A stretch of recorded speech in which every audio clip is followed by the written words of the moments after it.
तो चलिए शुरुआत करेंगे बुलेटिन की। रायपुर में बीजेपी की ओर से एक वित्त मंत्री निर्मला सीतारमण द्वारा पेश किए गए बजट को लेकर प्रेस कॉन्फ्रेंस की गई। प्रेस कॉन्फ्रेंस में केंद्रीय मंत्री प्रहलाद जोशी, डिप्टी सीएम अरुण साव, नंदन जैन, मीडिया प्रभारी, प्रदेश कार्यालय के प्रभारी नरेश गुप्ता सहित अन्य पार्टी नेता उपस्थित रहे। इस दौरान केंद्रीय मंत्री प्रहलाद जोशी ने सरकार द्वारा पेश किए गए बजट को लेकर जानकारी दी है। सुनिए क्या कुछ कह रहे हैं। 5%, 4.8% of GDP का revised estimate the physical deficit is 4.8% of the GDP. It was last time and this time it is 4.4%, which is gradually coming down. जैसे MSME के लिए मैंने बताया turnover limit shall be enhanced 2.5 times and 2 crore to 10 crore rupees to the medium and small scale industry, leading to the additional credit of 1.5 lakh crore for the next year. For startups, credit guarantee shall be revised from 10 crores to 20 crores. Means इसके लिए एक startup माहौल। वहीं गरियाबंद में चलाए जा रहे anti नक्सल operation में अहम भूमिका निभाने वाली सीआरपीएफ नक्सल प्रभावित इलाके में सीधे जनता से भी जुड़ने के लिए समय समय पर जन कल्याण कार्यक्रम चलाती रहती है। सीआरपीएफ 211 बटालियन ने नक्सल प्रभावित गांव ईंदा में सिविक एक्शन प्रोग्राम का आयोजन किया, जहां पर ग्रामीणों का स्वास्थ्य परीक्षण किया गया। इस परीक्षण में पता चला कि ज्यादातर ग्रामीण खून की कमी से होने वाली जो बीमारी है यानी कि एनीमिया के शिकार हैं। जवानों ने तत्काल सभी को दवा उपलब्ध करवाई है और इसके अलावा सभी वर्गों के ग्रामीणों को उनकी दिनचर्या के कई जरूरी सामान भी भेंट कर जवानों ने ग्रामीणों का दिल जीत लिया है। बता दें कि नक्सल प्रभावित क्षेत्र के ग्रामीणों के साथ सीआरपीएफ का जुड़ाव एंटी नक्सल ऑपरेशन का एक बड़ा हिस्सा है और ऐसे अभियान चलाकर पुलिस और जो जवान है वो अंदरूनी इलाके में अपनी सकारात्मक छवि के जरिए पैठ बनाते हैं।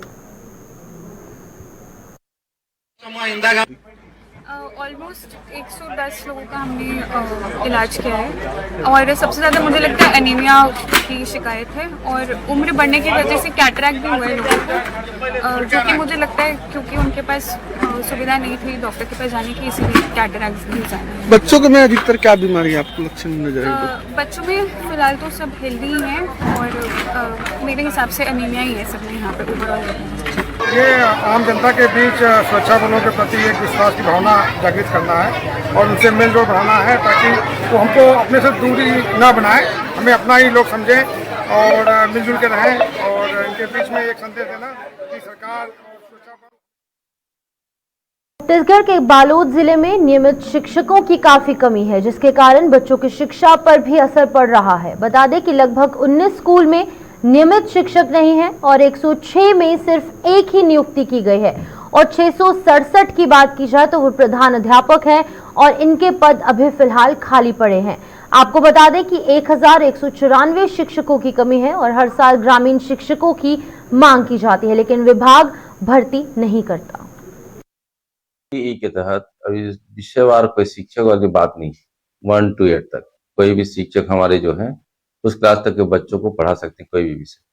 इसीलिए 30 बच्चे के पीछे एक रखा गया है, विषयवार नहीं रखा गया है, क्योंकि सभी टीचर जो उस विषय पे कमांड रखते हैं तो विषयवार वाली बात ही नहीं आती।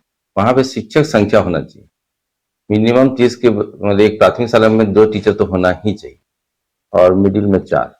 इसलिए शैक्षणिक गतिविधि में बहुत दिक्कत नहीं आती। जहाँ पे अतिशय शिक्षक होते हैं उनको हम लोग व्यवस्था करने में उपयोग करते हैं। हमारे एफएलएन एक संस्था है, एनजीओ के थ्रू उसको ट्रेनिंग दे रहे हैं शिक्षकों को ताकि और बेहतर रिजल्ट और बच्चों तक अच्छे ज्ञान पहुंच सके। जैसा कि संविधान में शिक्षा एवं संस्कृति अधिकार है तो मूलभूत शिक्षा देश का आधार होता है और लोगों को अगर जागरूक करना है, देश को आगे ले जाना, तो शिक्षा एक महत्वपूर्ण साधन है। हम देखते आ रहे हैं कि कई स्कूलों में शिकायत आ रही है कि यहाँ शिक्षकों की कमी है, अनियमितता की शिकायत आ रही है, साथ ये भी शिकायतें आ रही है कि भवन जर्जर हो चुके हैं और सरकार को इस पक्ष में ध्यान देना चाहिए कि शिक्षा के लिए उचित स्तर पर शिक्षकों की भर्ती की जानी चाहिए और साथ में जो स्कूलों में भवन की सुधार की मरम्मत की जरूरत, स्कूलों में भवन को सुधार किया जाना चाहिए। साथ ही जिस प्रकार से शिक्षा स्तर को सुधारना चाहिए उसमें सरकार को प्रयास करना चाहिए। बालोद शिक्षा में, उच्च शिक्षा में खासकर बहुत पीछे है। जो पहले जब हम लोग कॉलेज एडमिशन स्टार्ट किए थे सर, तो उस समय बहुत भीड़ रहती थी, बच्चों को एडमिशन के लिए मारामारी थी। अब बालोद कॉलेज की सीटें लगभग खाली रहती है। बालोद महाविद्यालय हो चाहे बालोद के क्षेत्र में कहीं भी महाविद्यालय हो, यहाँ कोई भी उच्च शिक्षा का उचित प्रावधान नहीं है सर। हमारे लगभग समीपवर्ती सभी जिलाओं में मेडिकल कॉलेज है, इंजीनियरिंग कॉलेज है शासकीय के। यहाँ प्राइवेट शासकीय कोई इंजीनियरिंग कॉलेज, मेडिकल कॉलेज नहीं है, जिसकी मांग हम लोग विगत कई वर्षों से करते आए हैं। सरकारें बदली, आई गई, लेकिन इसके ऊपर कोई ध्यान नहीं दिया गया। प्रारंभिक शिक्षा के लिए तो बहुत जरूरी है और सरकार को इस पर ध्यान देना चाहिए। वहीं छत्तीसगढ़ सरकार द्वारा जल जीवन मिशन के तहत हर घर तक पानी पहुंचाने का लक्ष्य निर्धारित किया गया है, लेकिन कार्य की गुणवत्ता और निर्माण की गति धीमी होने के चलते काम पूरा होने की उम्मीद कम है। दर्जनों पंचायत में निर्मित पानी की टंकी किसी न किसी कारण से बंद है और विभाग की बात की जाए तो मूक बधिर बनी भूमिका निभा रही है। वहीं पर जनता कार्य की गुणवत्ता पर कई तरीके के सवाल भी उठा रही है। नल लगा चुका है लेकिन पानी भी नहीं आ रहा है, और क्या पाइप भी जोड़ा नहीं है, नहीं यहाँ पानी नहीं आ रहा है। और पारा पड़ोस के भी दुख अपना, वो भी वो लोग बहुत दूर से लाना पड़ रहा है पानी। नहीं लगा है, पाइप नहीं लगा है। ठेकेदार लोग भी ये लोग आधा अधूरा छोड़ दिए है काम। कई जगह ऐसे तो नल जल तो टूट गए हैं। सरपंच भी बोल तो ध्यान भी नहीं देते। भाई सरपंच के पंचायत के ऊपर है वो निर्भर।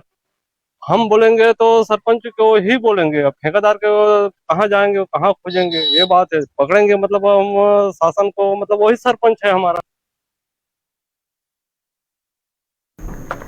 वहीं बालोद थाना क्षेत्र अंतर्गत अकलतरा चौक में रहने वाले संतोष यादव की पानी टैंकर के नीचे आकर मौत हो गई। परिजनों ने मुआवजे की मांग को लेकर बस स्टैंड में 3 घंटे आंदोलन किया।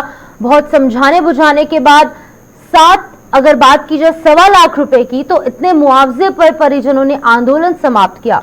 और बताया जा रहा है कि दिव्यांग मृतक संतोष यादव रोज की तरह घूमने निकला था।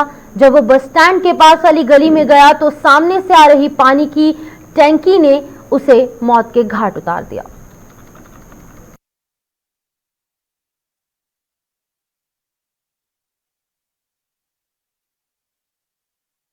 देवांगन समाज कोहका मंडल द्वारा परमेश्वरी महोत्सव और सम्मान समारोह का आयोजन किया गया, जिसमें कि विशिष्ट अतिथियों और प्रतिभागियों को सम्मानित भी किया गया। बता दें कि बालोद जिले के प्रसिद्ध नारी वैद्य और संत वीरेंद्र देशमुख को उनके स्वर्णिम योगदान के लिए सम्मानित किया गया। इस अवसर पर विधायक रिकेश सेन के प्रतिनिधि भी यहां पर उपस्थित रहे। हम लोग पहुंचे हैं कोहका भिलाई में परमेश्वरी जयंती महाउत्सव में पहुंचे हैं, और ये हमारे समाज देवांगन समाज का विशेष कार्यक्रम है। और ये जो समाज देवांगन समाज प्रगतिशील समाज है और काफ़ी उन्नतशील समाज है।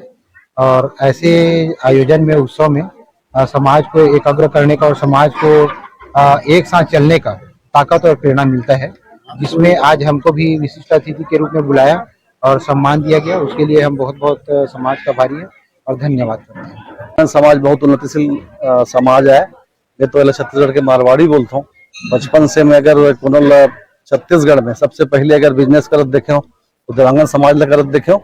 देवांगन समाज ला आज के आयोजन पर बहुत बहुत बधाई, धन्यवाद, जय हिंद। जागरूकता जहाँ तक कलाकार के हैसियत से मैं बोलूंगा कि एक समाज में एक सामाजिक कोई कलाकार को अगर सामाजिक रूप से अगर ऊपर उठाया जाए तो वो और दिन दुना रात चौगुना उन्नति करेगा वो। तो इसलिए बहुत जरूरी, चाहे किसी भी क्षेत्र में।